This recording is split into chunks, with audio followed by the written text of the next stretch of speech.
आप सभी का आपके अपने यूट्यूब चैनल पर बहुत बहुत स्वागत है। तो प्रिय छात्रों, जैसा कि आप सभी जानते हैं, हमने आपको परीक्षा से कई दिन पहले इम्पोर्टेंट प्रश्न दिए थे। तो उनसे पूरे पूरे प्रश्न आ रहे हैं। और ऐसा आप देख सकते हैं, जो नए छात्र हैं और पुराने स्टूडेंट्स, आप हमें व्हाट्सएप पर कमेंट कर रहे हैं कि सर आपने जो प्रश्न दिए थे बिल्कुल पूरे पूरे वही प्रश्न आ रहे हैं। तो प्रिय छात्रों, हम आपको इम्पोर्टेंट प्रश्न वार्षिक परीक्षा के लिए भी देने वाले हैं और बस जल्दी ही देने वाले हैं। और जैसा कि आज आपका जीव विज्ञान कक्षा 12 का पेपर हो गया है और आशा करते हैं आपका पेपर बहुत अच्छा गया हो। हम तो यह चाहते हैं कि हमारे चैनल पर लगातार वीडियो देखने वाले सभी छात्रों के पूरे एमपी में सबसे अच्छे नंबर आएँ। अगर आप साथ दें तो ऐसा वार्षिक में भी हो सकता है। ऐसे हो सकता है कि आप एक भी प्रश्न ना छोड़ें, अच्छे से याद करें। जो याद नहीं हो रहे हैं वो आप हमें बताएं। आपको सभी इम्पोर्टेंट प्रश्नों को याद करना है। आप एमपी टॉप आएंगे और हम चाहते हैं अधिकतम एमपी टॉप पर अपने इस यूट्यूब चैनल से निकलें। तो सही जानकारी के लिए आप इस चैनल को सब्सक्राइब कर सकते हैं। तो आज आपका जीव विज्ञान 12 का पेपर हो गया है। तो इनके हम ओटी प्रश्नों को देखते हैं। वैसे आप सही कराए हैं, पता है हमें। जो हमारे चैनल को देखते हैं उनकी एक भी ओटी गलत नहीं होगी, ये हम गारंटी देते हैं। तो चलो हम आपको आज के विकल्प प्रश्नों को सॉल्व कराते हैं। इसके अलावा और जो भी प्रश्न हैं उन सभी को हम देखते हैं।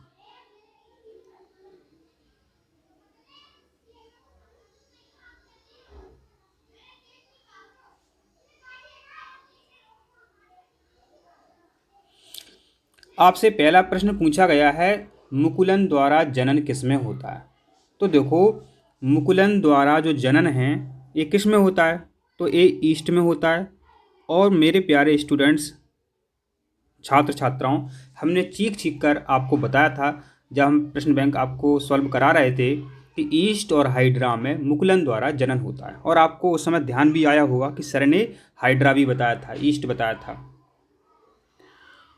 तो आप इसका उत्तर सही लगा करके आए। हम ऐसी आपसे आशा कर सकते हैं क्योंकि हमें आपको एमपी टॉपर भी बनाना है। फिर निषेचन के बाद अंडाशय परिवर्तित हो जाता है। तो देखो, हमने चीख चीख कर आपको इसका उत्तर बताया था कि निषेचन के बाद अंडाशय फल में बदल जाता है और बीजांड बीज में बदल जाता है। तो इसका सही उत्तर आप क्या लगा करके आए हैं, आशा कर सकते हैं आपसे कि आप सही उत्तर इसका फल लगा करके आए हैं।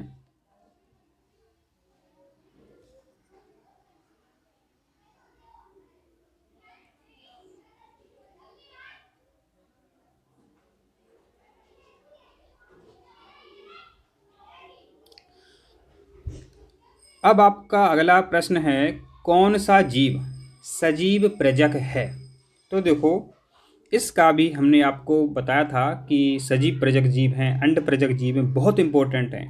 और हमने स्पष्ट बताया था, आपको अच्छी तरह से बताया था कि जो स्तनी होते हैं, स्तनी जीव होते हैं, वो कैसे होते हैं, वो सजीव प्रजक होते हैं, वो सजीव प्रजक होते हैं।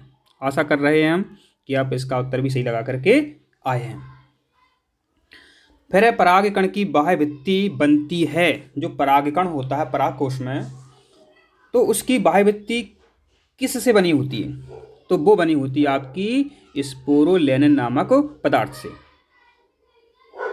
और ध्यान करो, हमने आपको बहुत अच्छी तरीके से बताया था कि स्पोरोलेनिन ऐसा पदार्थ है जिसको पचाने वाला एंजाइम अभी तक नहीं खोज पाए हैं। तो आपको ध्यान आ गया होगा कि परागकण की बाहरी भित्ति किससे बनी होती है, स्पोरोलेनिन नामक पदार्थ से बनी होती है।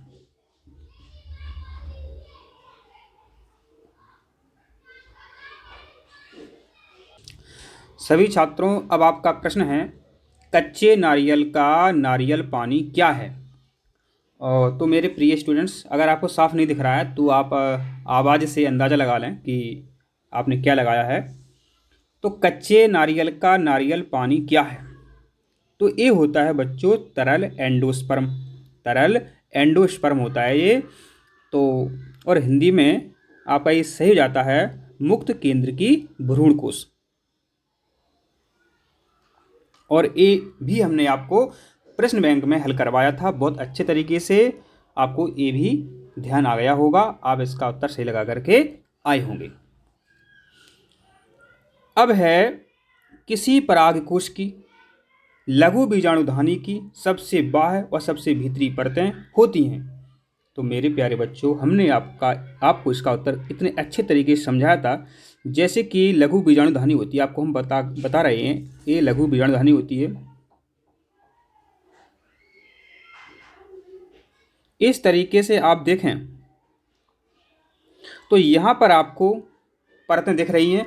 तो जो बाहरी परत होती है वो एपिडर्मिस होती है, ये आपकी एंडोथीसियम होती है, ये आपकी मध्य परत होती है, ठीक है, और ये अंत में होती है टैपिटम लेयर, ठीक है। तो आपसे पूछा है कि बाहरी बताना है आपको और सबसे अंदर की परत बतानी है। तो बाहरी परत हो गई आपकी एपिडर्मिस और सबसे आंतरिक परत हो जाती है टैपिटम। तो इसका उत्तर हम आशा कर सकते हैं, इसका उत्तर आप यह लगा करके आए होंगे, एपिडर्मिस एवं टैपिटम। अब है भ्रूण कोश में निषेचन के बाद नष्ट होने वाले कोशिकाएं हैं। भ्रूण कोश में निषेचन के बाद नष्ट होने वाली कोशिकाएं हैं। तो इसका उत्तर हम आशा कर सकते हैं आप सही लगा करके आए हैं, क्योंकि इसका उत्तर भी हमने आपको बहुत अच्छे तरीके से वीडियो में समझाया था। सहायक कोशिकाएं एवं प्रतिध्रुव कोशिकाएं ये क्या है, नष्ट हो जाती हैं, ठीक है।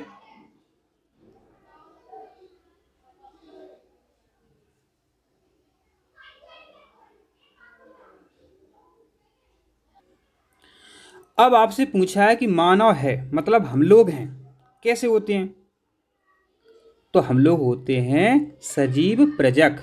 इसका उत्तर भी हमने आपको बहुत अच्छे तरीके से वीडियो में समझाया था। अगर आपने एक भी बार वीडियो देखे हैं तो आपके पूरे उत्तर एकदम सही गए होंगे। अब है ओव्यूलेशन मतलब अंडोत्सर्ग किस हार्मोन से प्रेरित होता है?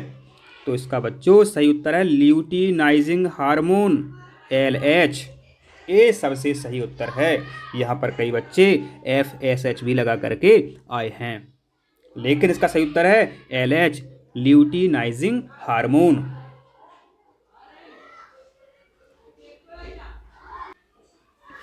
मेरे प्रिय छात्रों, अगर आपको वीडियो साफ नहीं दिख रहा है तो कृपया आप आवाज़ सुने, हम पूरा समझा रहे हैं। अब क्या है, पेपर की हमने जो फ़ोटो है वो सही से नहीं निकाल पाई, तो एकदम से आपको साफ नहीं दिख रहा है, लेकिन आप कोशिश करें, हम आपको पूरा समझा रहे हैं। अब आपका प्रश्न है अतिरिक्त संरचना जो भ्रूण को पोषण प्रदान करती है कौन सी है? तो ये आपका उत्तर सही है अपरा। अपरा मतलब प्लासेंटा। पोषण कौन प्रदान करता है? पोषण प्रदान करती है प्लासेंटा, मतलब अपरा। फिर है ध्रुवीय काय का निर्माण होता है। करो ध्यान, हमने आपसे कहा था कि जो ध्रुवीय काय होती है इसको अपन अंग्रेजी में पोलर बॉडी कहते हैं। और जब हम इसका जो है प्रश्न आपको समझा रहे थे वीडियो में, तो हमने आपको बहुत अच्छे तरीके से बताया था कि कितनी पोलर बॉडी बनती हैं, ठीक है। तो हमने आपको इसका उत्तर जो है बताया था अंड जनन। आशा करते हैं आप सभी हमारे स्टूडेंट सही उत्तर लगा करके आए हैं अंड जनन में। और संख्या पूछी जाए तो 3 पोलर बॉडी बनती हैं, ठीक है। एक अंडाणु बनता है और 3 पोलर बॉडी बनती हैं।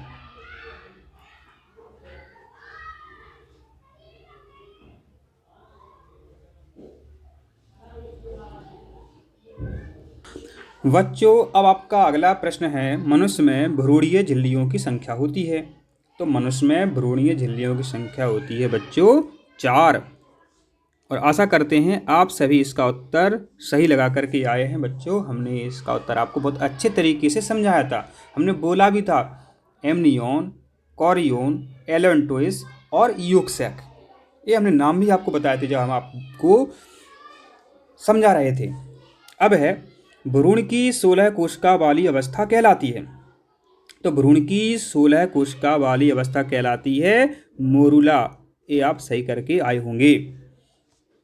हमने आपको इसको भी समझाया था, ठीक है।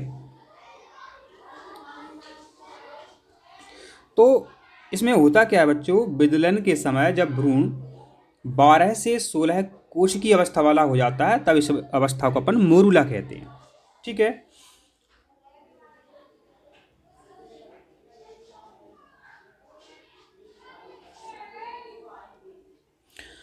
अब है प्यारे बच्चों आपका अगला प्रश्न, एक्रोसोम का संबंध है। तो एक्रोसोम का संबंध है गाल्जी काय से।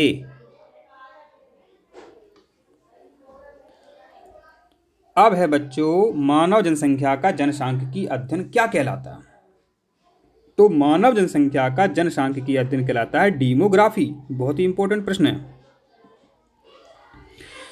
फिर है जन्म दर तथा मृत्यु दर का अनुपात क्या कहलाता है। चीख चीख के हमने आपको बताया था कि जैविक इंडेक्स, वाइटल इंडेक्स कहलाता है।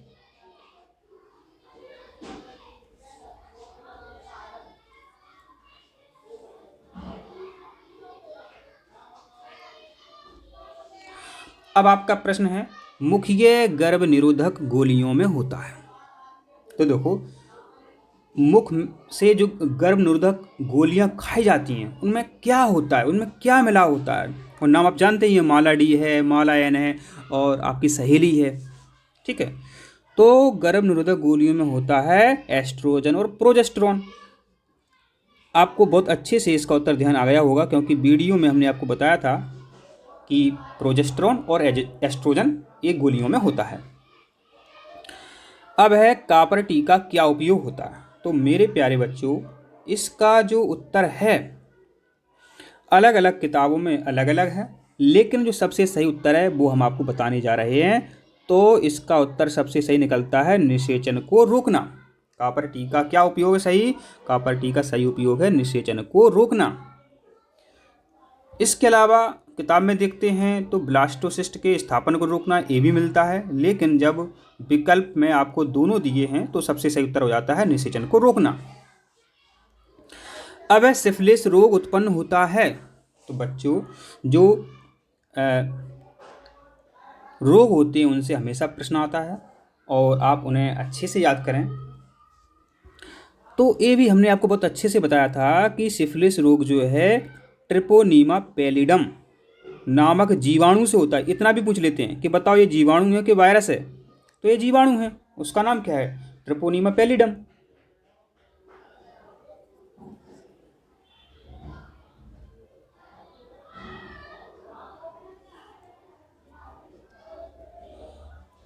अब है बच्चों आपका अगला प्रश्न, एमनियोसेंटेसिस प्रक्रिया अपनाई जाती है। कब अपनाई जाती है, जब भ्रूण कितने सप्ताह का हो जाता है। तो इसका सही उत्तर है 15 से 20वें सप्ताह में। हमने बहुत अच्छे से आपको ये समझाया था। और बच्चों ध्यान करो, हमने जब आपको ये समझाया था एक चित्र के द्वारा समझाया था और बताया था कि इस पर प्रश्न भी आता है 2-3 नंबर में, और आया है।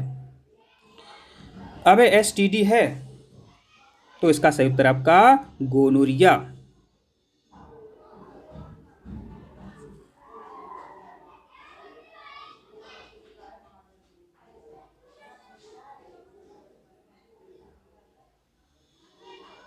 इस तरह मेरे प्यारे बच्चों सभी प्रश्न हमने आपको समझा दिए हैं। अब हम आपको बताने जा रहे हैं कि हमने आपको इम्पोर्टेंट प्रश्न दिए थे तो उनसे अपने कितने प्रश्न यहाँ पर आपको देखने को मिले हैं। तो देखो जूस्पोर तथा युग्मनज में अंतर, ये हमने आपको बताया था, बिल्कुल आया है। पुनरुद्भवन भी आया है, ठीक है। और मादा युग्मकोद्भिद के एक बीजाणु विकास से क्या समझते हो, ये भी आया है। आवृतबीजी बीजांड का नामांकित चित्र बनाइए, ये भी आया है। शुक्राणु जनन से क्या समझते हो, ये भी आया है। मानव शुक्राणु का नामांकित चित्र बनाइए, ये भी आया है। ट्यूबेक्टोमी क्या है, बेसेक्टोमी क्या है, एमनियोसेंटेसिस क्या है, ये भी आया है। अब आप देखो जो 13वें नंबर का प्रश्न है, अंड प्रजक जंतुओं की अपेक्षा सजीव प्रजक जंतुओं के जीवित रहने के अवसर अच्छे होते क्यों, ये भी हमने आपको बताया था। फिर बताया था सेब को आवासीय फल क्यों कहते हैं, क्योंकि इसमें अंडाशय के अतिरिक्त पुष्पासन भी भाग लेता है। बहुत अच्छे से हमने आपको बताया था इसमें। फिर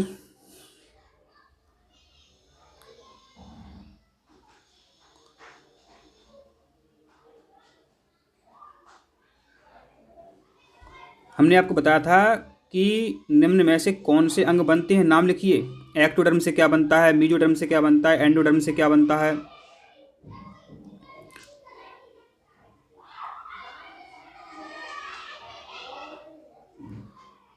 तो देखा जाए तो बहुत सारे प्रश्न यहाँ पर पूछे गए हैं और हम आशा करते हैं कि आप चैनल को सब्सक्राइब जरूर करेंगे, क्योंकि इसी तरह वार्षिक परीक्षा के लिए हम आपको इम्पोर्टेंट प्रश्न देंगे। इम्पोर्टेंट प्रश्न देना तो एक छोटी सी बात है, उनको याद कराना बड़ी बात है। हम आपको सभी प्रश्नों को याद कराएंगे, ये हम आपको गारंटी देते हैं। विभिन्न विभिन्न तरीके से हम आपको याद कराएंगे, इसलिए आप चैनल को सब्सक्राइब जरूर करें।